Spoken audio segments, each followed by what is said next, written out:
So let's determine the limit as x approaches 2 from the right of 5x plus 6 over x squared minus 4. If you've been watching these videos in sequence, you should recognize this is the same function we investigated at the end of the last video, but now we're letting x go to 2 from the right instead of going to infinity. So if so over here we're going to say let's let x be infinitely close to 2. This tells us, for instance, that x squared is infinitely close to 4, right?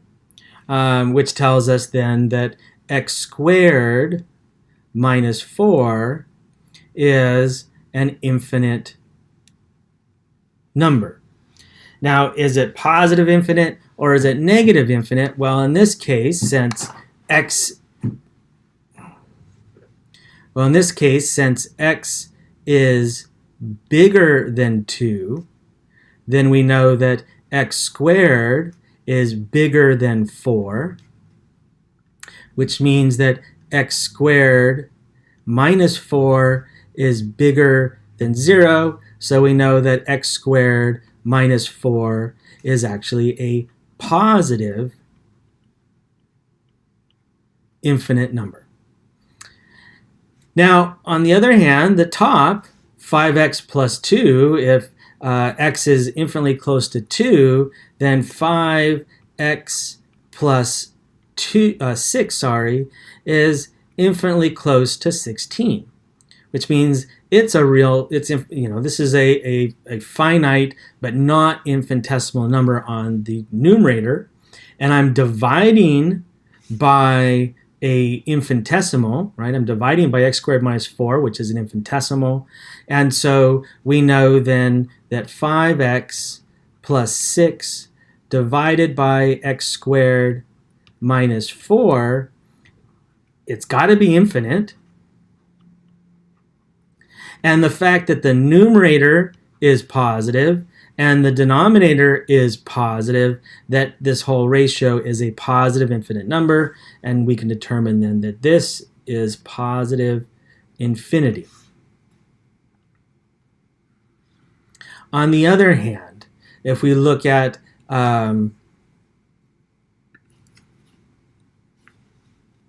the limit as x approaches 2 from the left of 5x plus 6 divided by x squared minus 4, then we still know that x is infinitely close to 2, but now x is less than 2, which tells me that x squared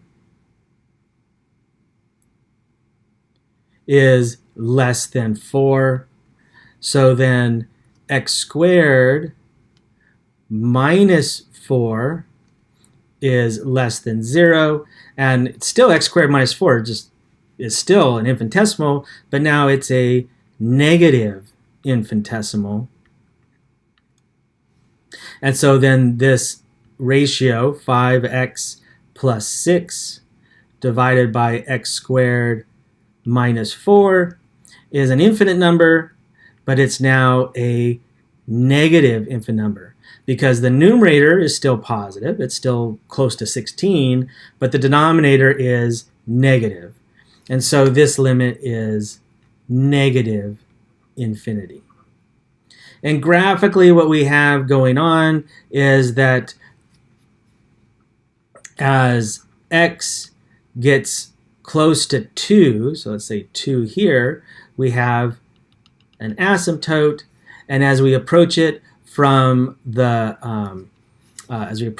right, it's going to shoot up to positive infinity, and as we get close to 2 from the left, it's going to shoot down to negative infinity. This is the behavior of the function. We have an asymptote again, and it's going in opposite directions depending on which side of 2, the input is found. So another example, let's do another infinite limit. So the limit as t approaches negative infinity of the function t squared plus 6t plus 2.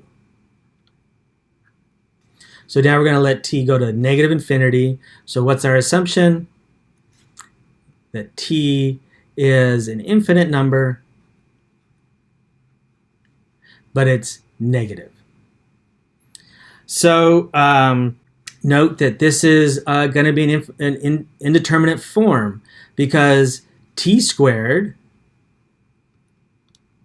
will be a positive infinite number, but 6t is going to be a negative infinite number.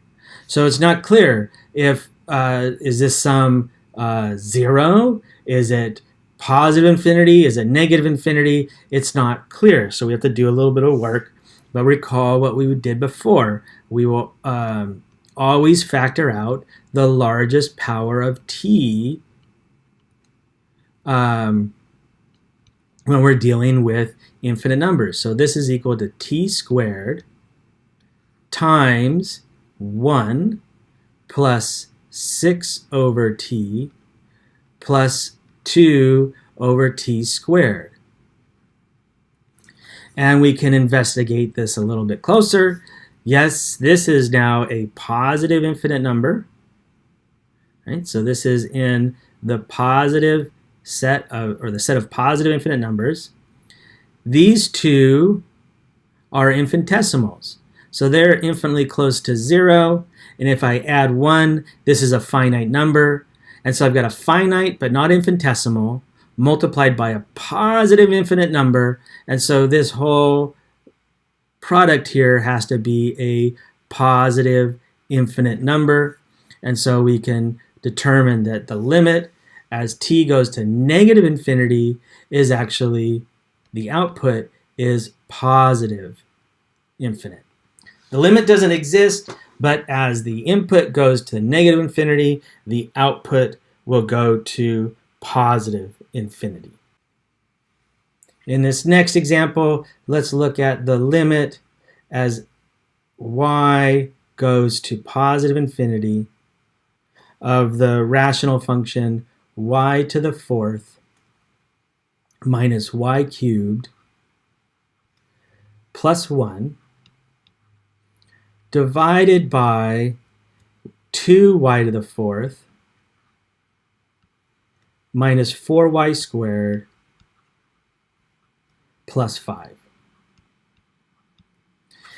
Now, if you recall back to algebra, you did investigate rational functions and asked the same question. You didn't use the language of limits, but you asked what's the behavior, the end behavior, and you had some rule that said, well, if the power on the top and the power on the bottom agree, then the behavior is that it'll be a ratio of their coefficients. So based on that, we know that this is going to be 1/2. However, I want to make it clear that you're in calculus now, and you need to be able to argue using calculus rules why this limit is 1/2. And we do exactly what we've done. We're going to say, let's let y be a positive infinite number. And we want to investigate y to the fourth minus y cubed plus 1 over y to the fourth minus 4y squared plus 5. This is an indeterminate form. I've got differences of infinite numbers. So the top could be finite, it could be 0, it could be infinite. The same with the bottom. In terms of infinitesimals or finite or infinite, I don't know what this function is. So just like before, whenever I'm dealing with infinite numbers, I factor out the largest power. So y to the fourth minus y cubed plus 1 divided by 2y to the fourth minus 4y squared plus 5 is the same as y to the fourth times 1 minus 1 over y plus 1 over y to the fourth, all divided by y to the fourth times 2 minus 4 over y squared plus 5 over y to the fourth. And now we can investigate because the y to the fourth, they cancel. So we've gotten rid of our infinite numbers. These two guys are infinitesimal, so they're infinitely close to 0.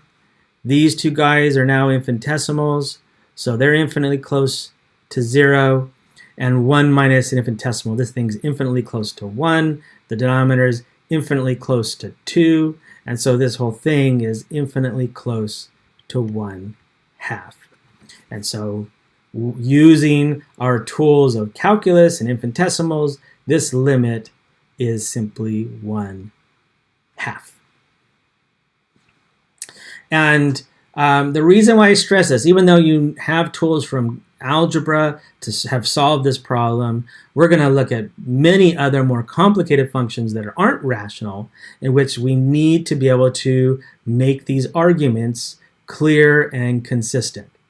So, how about the limit as x approaches infinity of the square root of x minus the square root of x plus 1? This is not a rational function.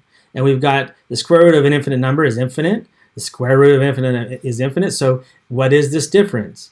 Is it -1? Is it 0? What is it? And so we do what we've been doing. Let's let x be a positive infinite number. So like I said, we've got a difference of infinite numbers. That's an indeterminate form. And so I need to explore that. So I look at square root of x minus square root of x plus 1. And I don't know what this is because of the subtraction business. But if you recall back at the beginning of the semester, our main strategy when we had radicals was to get rid of them by multiplying by its conjugate. So we'll multiply this on the top by square root of x plus the square root of x plus 1. And of course, we'll divide by the square root of x plus the square root of x plus 1. Because this is over 1, if you will. When I do that, I'm just multiplying by a fancy 1. When I do that, the top, because of the conjugates, becomes x minus x plus 1, all divided by square root of x plus square root of x plus 1, which is -1 finite, divided by square root of x plus square root of x plus 1. And now I'm adding two positive infinite numbers, right? X is positive infinite, which tells me that square root of x and square root of x plus 1 are both positive infinite numbers. And so their sum is a positive infinite number. So this denominator is positive infinite. But if I divide by a positive infinite, this whole thing is an infinitesimal, which means it's infinitely close to 0. And so I can say with total certainty that this limit is equal to 0.